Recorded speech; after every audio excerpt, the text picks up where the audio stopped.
তাহলে কালো বোরকা, এই যে কালো বোরকা সমস্ত কিছু মিলিয়ে সামনে একটা ঢাকনা দিয়ে এরকম করে এই যে কালো বোরকার আবিষ্কার, এটাকে যে নারী এই পোশাকটা পরবে না সেই নারীকে বেপর্দা নারী, দায়ুস নারী ইত্যাদি আখ্যা দেওয়ার কোনো সুযোগ আছে কিনা?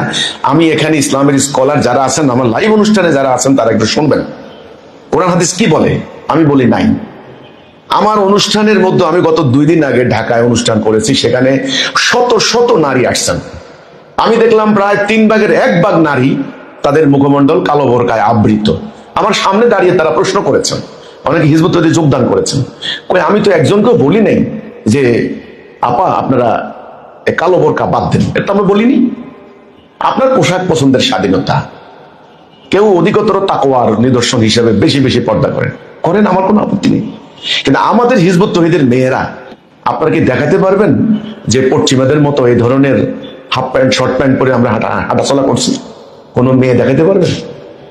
আমরা বাংলাদেশের চিরায়ত, বাংলাদেশের যেই আবহমান বাংলার প্রকৃতির সঙ্গে গড়ে ওঠা যে পোশাক, যে তাদের শাড়ি সালোয়ার কামিজ, তাদের ওড়না, অতিরিক্ত চাদর, শালীনতার সাথে ভদ্রতার সাথে আমরা বলেছি তোমরা এই পোশাক পরবে যেটা তোমাদের জন্য স্বাচ্ছন্দ্যের হয়, গরমের মধ্যে যেন কষ্ট না পাও, চলাফেরা করার ক্ষেত্রে যেন তোমাদের জন্য মুভমেন্ট করতে খুব সহজ হয়, স্বাচ্ছন্দ্যের হয়, কারণ অনেক রাস্তাঘাটে চলেন।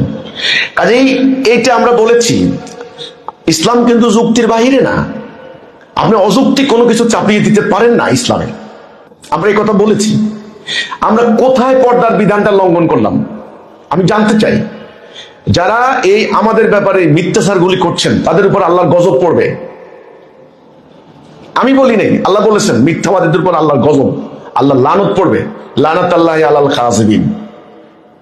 আমরা বলেছি পর্দার নামে বাড়াবাড়ি নিষিদ্ধ, এই কথাটা আমরা বলেছি।